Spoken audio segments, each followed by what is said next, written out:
You try to install an app, and suddenly, app not installed. You try again. Same error. You restart your phone. Still nothing. Here's the truth. This error is not random. There are real technical reasons why it happens, and most people are fixing it the wrong way. Let's break it down. Reason number 1.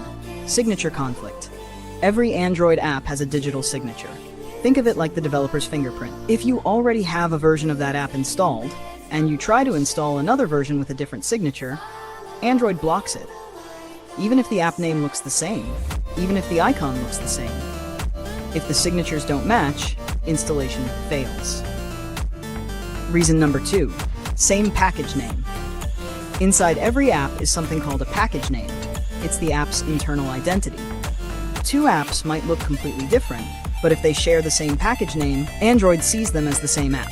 So when you try to install it, the system says, nope, this already exists, and it stops the installation. Reason number 3. Corrupted APK file. Sometimes the problem isn't your phone, it's the file. Maybe the download was incomplete. Maybe the file was modified incorrectly. Maybe it was damaged during transfer. If the APK is corrupted, Android simply refuses to install it. No detailed explanation, just app not installed. Reason number 4. Android version incompatibility. Apps are built for specific Android versions. If an app requires Android 14, but your device is running Android 12, installation can fail instantly, and sometimes it won't even tell you that's the reason. Reason number 5. Play Protect or security block.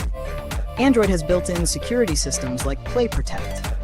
If the system detects something suspicious, like an unsigned app or unusual behavior, it can silently block the installation. Sometimes you'll see a warning, sometimes you won't, but the result is the same, app not installed. So next time you see this error, don't panic. Don't just clear random files, don't factory reset immediately. Stop and think. Is it a signature conflict, a duplicate package name, a corrupted file, an Android version issue, or a security block? Because once you understand the real reason, fixing it becomes much easier. And now you know the 5 real causes behind app not installed.